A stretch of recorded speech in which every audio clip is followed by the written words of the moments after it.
तो hello guys, तो कैसे हो आप लोग। आज हम बात करने वाले हैं कि आखिर क्यों नहीं लड़े थे कर्ण पहले दिन से युद्ध। तो चलिए ये वीडियो शुरू करते हैं। जय श्री राम। तो इसका कारण ये है कि जब 11 अक्षौहिणी सेना दुर्योधन के पक्ष में आई और 7 अक्षौहिणी सेना पांडवों के पक्ष में गई, उस समय दुर्योधन ने अपनी सेना का सेनापति कर्ण को बनाया, लेकिन पितामह भीष्म और द्रोणाचार्य ने एक सूत पुत्र के नीचे युद्ध करने से मना कर दिया। तब कर्ण कहते हैं कि मेरे को सेनापति बनने का कोई लोभ नहीं, परंतु मेरे को युद्ध करना है। बस तुम किसी और को सेनापति बना दो, बस मेरे को युद्ध करने का मौका दो। फिर दुर्योधन ने पितामह भीष्म को सेनापति बनाया। फिर उसके बाद जब सभी योद्धा आपस में बैठे हुए थे, तब दुर्योधन ने पितामह भीष्म से पूछा कि हमारे सेना में कौन रथी है, कौन महारथी है। सबसे छोटी श्रेणी के योद्धा होते हैं अर्धरथी, उसके बाद होते हैं रथी, फिर उसके बाद होते हैं अतिरथी, फिर होते हैं महारथी, फिर होते हैं अति महारथी। और कर्ण, भीष्म और द्रोण ये तीनों ही अति महारथी श्रेणी के योद्धा थे, परंतु पितामह भीष्म ने कर्ण को अर्धरथी कह के पुकारा, यानी सबसे कमजोर योद्धा। पितामह भीष्म कहते हैं कि ना ही इसके पास अब कवच कुंडल है, इसको 3 श्राप मिले हुए हैं, ना ही ये कभी अपना दिव्य धनुष यूज करता है, ना ही इसके पास कभी इसने दिव्यास्त्र यूज किए हैं, तो हम कैसे इसे महारथी या अति महारथी कह के पुकार रहे हैं। ये एक अर्धरथी है। ये सुन के कर्ण बहुत गुस्सा हो गए। कर्ण कहते हैं कि मैंने अपने इसी आम धनुष से और इसी आम तीरों से संपूर्ण पृथ्वी को जीत लिया है, और आप भी जानते हैं कि मेरे पास कितने ज्यादा अस्त्र शस्त्र हैं और कौन सा धनुष है।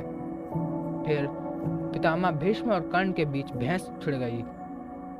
ये बात बहुत ज्यादा आगे तक बढ़ने लगी। तब कर्ण कहते हैं कि जब तक पितामह भीष्म युद्ध क्षेत्र में रहेंगे, तब तक मैं युद्ध क्षेत्र में उतरूंगा नहीं, ये कर्ण कह देते। इसी कारण से पितामह भीष्म के रहते कर्ण युद्ध क्षेत्र में नहीं उतरे थे। पितामह भीष्म 10 दिनों तक युद्ध करे थे, और इसीलिए कर्ण ने 11वें दिन ही रणभूमि में उतरे थे। जब पितामह भीष्म सरसैया पे लेटे और जब कर्ण को ये बात पता चली, तो कर्ण का पूरा घमंड चकनाचूर हो गया। कर्ण पितामह भीष्म को देखने पहुंचे। कर्ण बहुत रो रहे थे। महाभारत की मानो ना ही अर्जुन रोए थे, ना ही भीम रोए थे। टीवी सीरियल वालों ने टीआरपी पाने के लिए सब झूठ दिखाया है। असल मायनों में तो कोई नहीं रोया था, क्योंकि अर्जुन तो हंस रहे थे पितामह भीष्म को मारते समय, और भीम तो बहुत उछल उछल के नाच रहे थे। एक कर्ण ही अकेला था जो रोया था। तब भीष्म पितामह और कर्ण ने अपनी गलतियों की माफी मांगी। उसी समय कर्ण ने पितामह भीष्म से पूछा कि आपने मेरे को अर्धरथी क्यों पुकारा। तब भीष्म पितामह कहते हैं कि मैं जानता हूँ कि तुम अति महारथी से भी ऊपर के योद्धा हो, तुम्हारे पास विजय धनुष है, तुम्हारे पास कई सारे अस्त्र शस्त्र हैं, तुम भगवान परशुराम के प्रिय शिष्य हो कर्ण। परंतु जब तुम्हारी माता कुंती ने तुम्हें गंगा नदी में छोड़ दिया था, तब मेरी माँ गंगा ने ही तुम्हें बचाया था। गंगा नदी में हजारों कीड़े, दानव, मगरमच्छ आदि रहते हैं, फिर भी एक छोटा सा बालक 4 नदियों को पार करते हुए सारथी के पास पहुंचा। तो तुम ही बताओ कर्ण कि मैं कैसे तुमको युद्ध क्षेत्र में उतार सकता था, क्योंकि जब मेरी माँ ने ही तुम्हें कुछ नहीं होने दिया, तो मैं कैसे तुमको युद्ध में उतार सकता था। और इसका दूसरा कारण उन्होंने बताया कि मैं अपनी आंखों के सामने ही अपने कुल के 2 बेटों को आपस में लड़ते नहीं देखना चाहता था।